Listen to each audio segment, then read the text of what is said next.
All right, and we're back with the program. It's Gerald coming right back at you here from the Pop Culture Cosmos. I want to thank you so much for listening and also watching us worldwide on Facebook Live and YouTube. Cannot thank you enough for doing so. Want to go ahead and talk to one of these great developers that are out there in the video game world. In fact, someone who has a very old school feel, because if you haven't checked out their games, you should, because especially with all the craze that we're actually going through right now when it comes to retro and people's interests in retro gaming. And if you haven't checked out MegaCat Studios at megacatstudios.com and the games that they have upcoming or are out right now, you got to go ahead and check out what they're doing today at megacatstudios.com. In fact, they've got so many games right now that you can go ahead and get or that are on the way.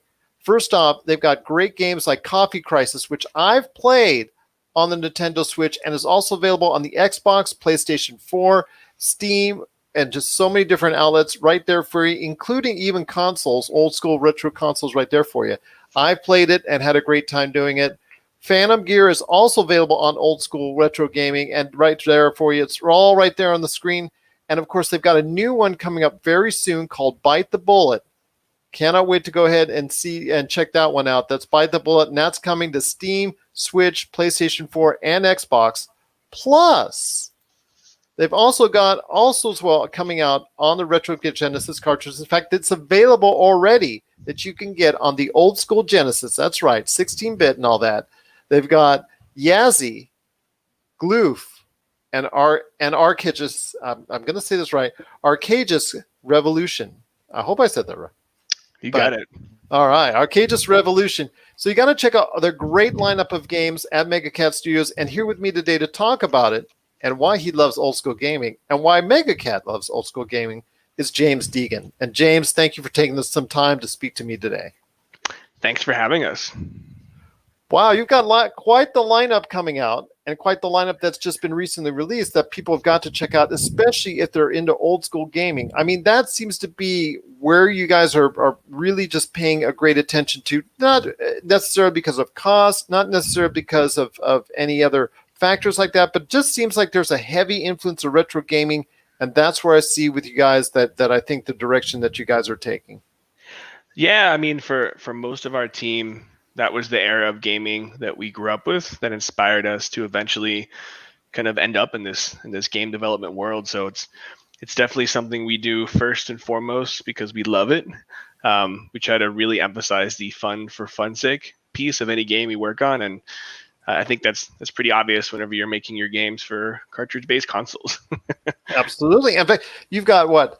Systems not only out, I mean, games not only out available for modern systems, like we're talking about Steam, PlayStation 4, Xbox One, and of course the Nintendo Switch, which again, I have played Coffee Crisis on and had a great time playing. Highly recommended.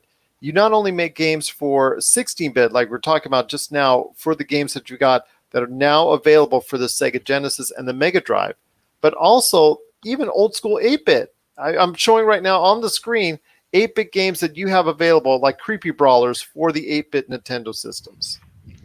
Yeah, Creepy Brawlers is a favorite for us. It actually is one of the games that we eventually released on Nintendo Switch as well. But it always started on the NES. Gosh, and you got quite the lineup of either recently released games, upcoming releases. You guys I'll just say right now, your company, from what I'm seeing and the press releases I continually get, you're always working on something new. Oh yeah, we're busy. We're at it. I mean, we're really coming up to an exciting time for MegaCat because a lot of the projects we've been nurturing the last few years are coming to the end of development. So there's a whole lot of cool stuff up ahead, and some of these cartridge-based games have been 3, 4, 5 years of work.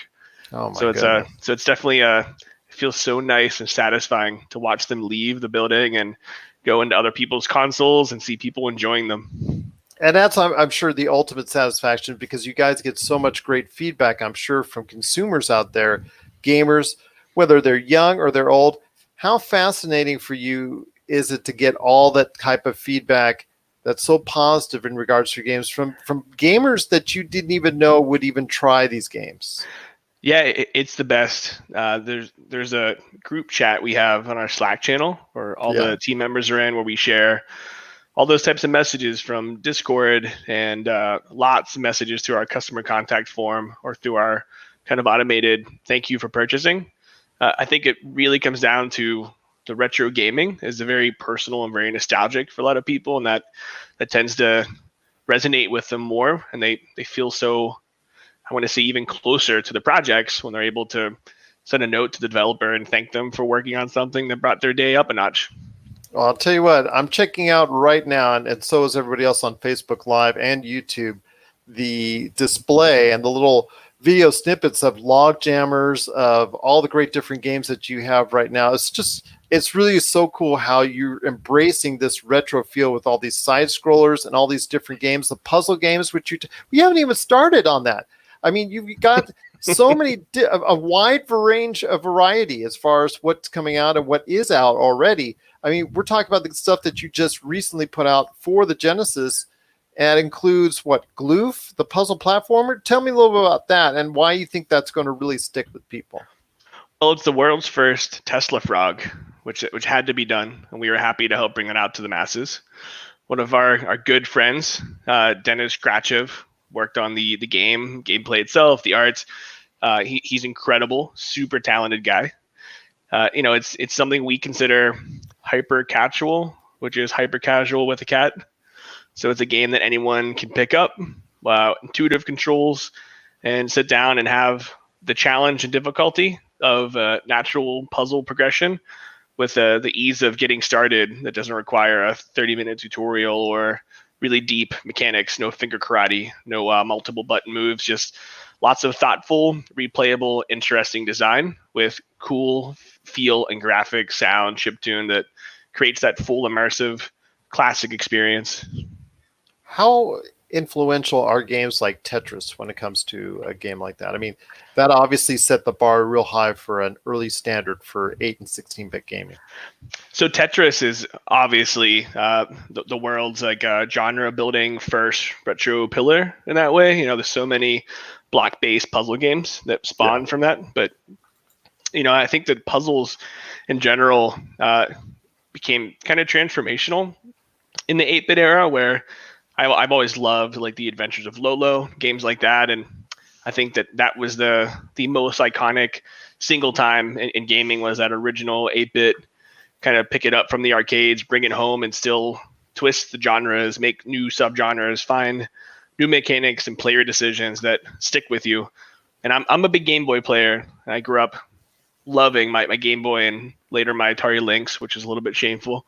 But I love the mobile gaming, and Tetris was a mainstay there. Oh my gosh! Like you said, it has that influence for many years to come, and so many different variations of the Tetris theme has been redone. But to see something that you're doing with Gloof, looks like it's going to take that puzzle, just retro feel, even to a higher level. Yeah, I mean, I think that puzzle games might have the.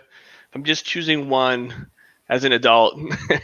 I always have the interest and joy of touching and playing an RPG, but the idea of committing the time that it takes to play like an authentic retro RPG, I think that level of time commitment isn't met by my level of enthusiasm, and the puzzle games separately are something I can pick up and spend 45 minutes or 2 or 3 hours just fully committed to enjoying, and still enjoy it later on playing it again.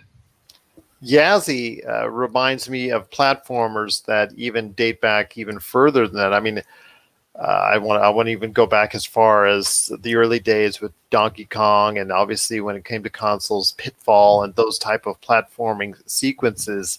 Just some types of influences there, but Yazzie, just the platformer that is, from what I've seen, it looks like something that a lot of people can really get into, because platforming never seems to die with audiences.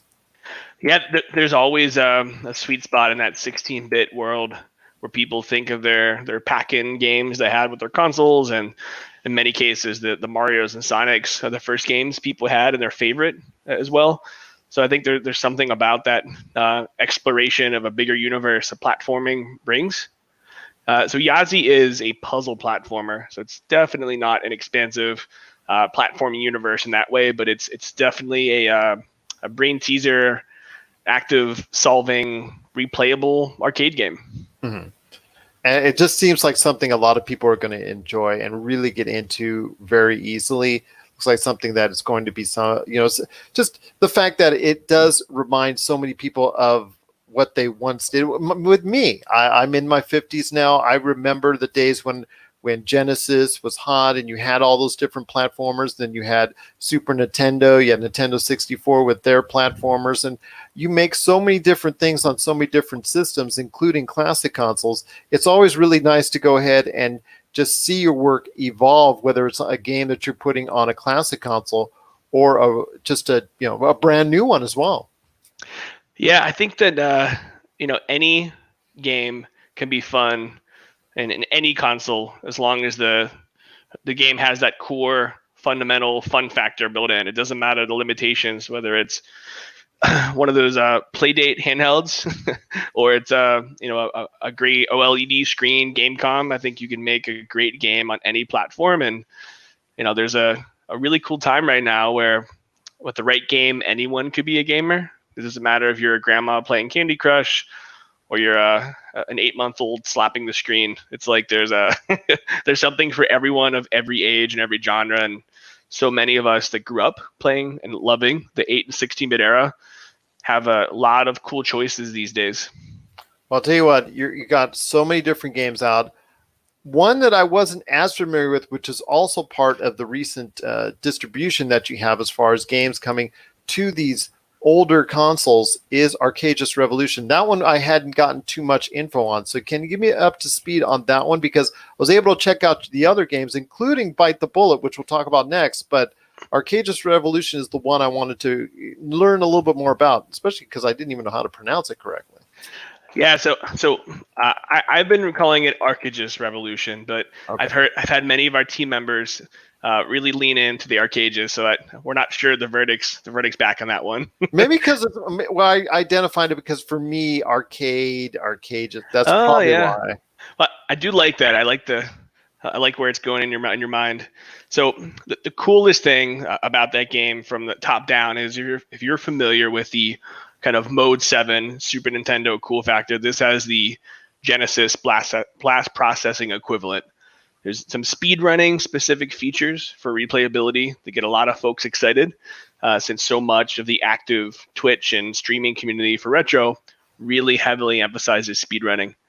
So it's a neo-futuristic cyberspace, shmup. You're running and rotating at a super high speed in a really optimized and interesting environment. And it is, to give you a little, very small, but pre-teaser, it's the beginning of a series for people that are fans of that kind of like fly, duck, shoot, and dodge genre. Nice. And that's going to fit very well with the rest of the portfolio that you have. And in fact, I'm on megacatstudios.com. Once again, please, I tell you what, everybody, if you get a chance, check out megacatstudios.com. You're really going to be satisfied with all the different games. In fact, I'm showing some video again of Log Jammers. I'm showing Bite the Bullet right there for you. And that's one thing I wanted to ask you. Bite the Bullet, it does have a very, I want to say, Contra type feel. Just has that great shooting influence there. Also like a platform as well. I mean, that even the different variations of that I'm seeing out there, what you're producing at, we talked about even before we went on the show. You're even going ahead and making a limited edition arcade version as well, if I'm not mistaken. Yeah, we were really happy to collaborate with the guys at Artcade about that. So they specialize in those artisan, handmade, limited run arcade cabinets. And Bite the Bullet has a lot of exciting things going for it that we're just now starting to announce. We have some really notable celebrity chefs and competitive eaters that helped collaborate on the world's first run and gun and eat. So it's an eating based run and gun. So instead of simply mowing down your enemies and dashing through, you have another player decision to make on eating the enemies to absorb crafting material and hit points. So depending on the character class you choose, and the character classes are also built around this eating universe, Each character class has a lot of unique skills and abilities that are exclusive to that character archetype. So you have your Gorevore. He's your kind of carnivore character. Mm-hmm. You have the most heavy metal vegan, the Slaughterer of the Soil. We have the Omnivore, I see, I eat. And then we have the Robovore, which means you eat metal. And kind of as you're running through these 50 plus levels of run and gun platforming, there's a lot of world building, side quests, crafting, and it just, I think, really interesting genre bending opportunities to get someone excited about the core fun of a Metal Slug Contra with some modern design attached. It looks great. I cannot just tell you enough kudos, because it really looks like something a lot of people are going to get into. And the fact that you embrace speed running, like not a lot of these other developers out there, because you always now see these developers' reactions that are holding their head in their hands and saying, oh my gosh, this is not what I intended our game to do. And you're actually asking for, in some of your games, for these speedrunners to go ahead and take up the challenge as far as your games are concerned. Oh yeah, I'm a huge fan of the speedrunning community. I'm a big fan and subscriber of the Speed Gaming channel and some of the content and influencers there. I think that's one of the coolest ways to keep retro alive and replayable is challenging yourself to see what you can do and where the limits can be set to. Oh, nice. Yeah, absolutely, because the challenge is always there. And like you said, that's a great way to reintroduce these games to an audience, is by way of speedrunning, and all the people that are watching these speed runs, whether it's on Twitch, whether it's on YouTube, Facebook Live, what have you. So it's always nice to go ahead and check that out, as long as the developers don't get too mad about it. But it looks like you guys are embracing it over at Mega Cat Studios. Yeah, it really depends on the game. I'm a huge fan of speedrunning. So whenever we can do something that fits our personal interest of what we want to see in our games in the world and fits the release strategy of our other partners and friends involved with the project, we always try to make a space for that. Before we go off on Bite the Bullet, or before we go away from that, I want to ask one last question. If people are interested, obviously they can get more information from Mega Cat Studios on all the different console versions and things that are going to be taking place when this game comes out. But the arcade version, if somebody wants to go ahead and ask or inquire about it, because of the fact that it is a limited supply on that, where do they need to turn to? So it's going to be live next week on megacatstudios.com on the homepage. We have about a dozen earmarked for some notable arcades that had reached out after seeing some of the press that picked up, and the rest are there for super fans that want to upgrade their game room with a run and gun and eat. That's nice. Sweet. I can't wait to see that. Again, I got to see a picture in the not too distant past of it, and it just looks like it's really going to be a sweet deal. People are going to say, I got to throw something in there. No, just leave it alone. It looks good as is. Looks at it.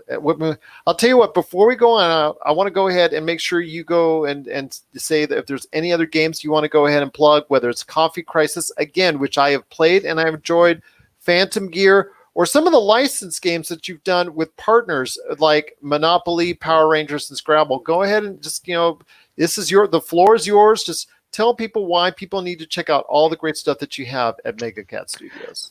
Well, I'd say anyone who loves games and wants to dabble, consider checking out our Discord. We always have active beta testing there for some of our games. Try them, check them out, touch them early, and let your voice be heard and have an impact on how the game is made. Absolutely. And before you head on out, you want to go ahead and let everybody know also as well, if they're interested in collaborating with you. That's because there's so many developers that are just in their homes. I mean, we hear all the time now about studios that are consistent of 1, 2, 3 people that are doing it in their homes, their garages, whatnot. What do you say to those people about possibly, looking at you as a possible alternative and an avenue for them to go ahead and release their game? Yeah, I think 20 or 30% of our customers and followers are other game devs. So I love helping and contributing to the community. Quite a bit of our team is built up of longtime indies that have that expertise.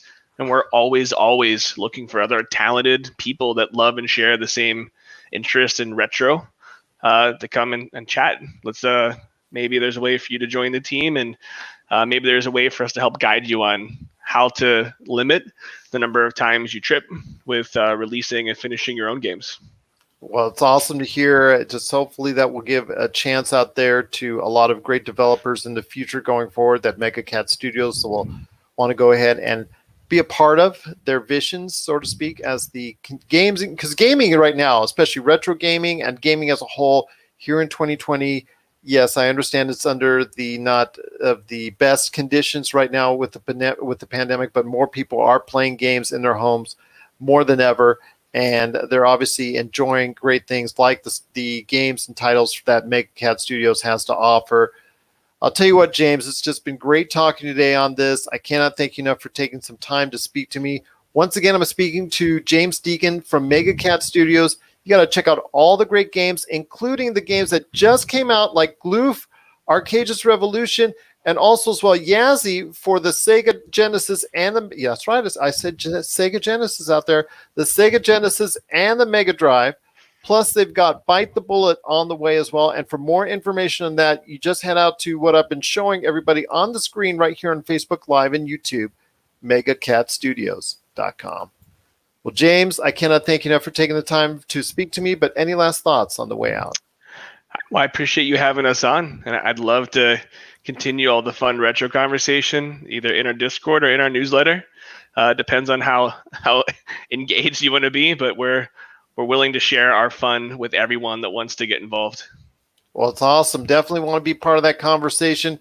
Looking forward to hearing more great stuff from you guys. And you guys are always welcome back at Mega Cat Studios to be a part of us right here at the Pop Culture Cosmos. Awesome. I'm sure we'll be back.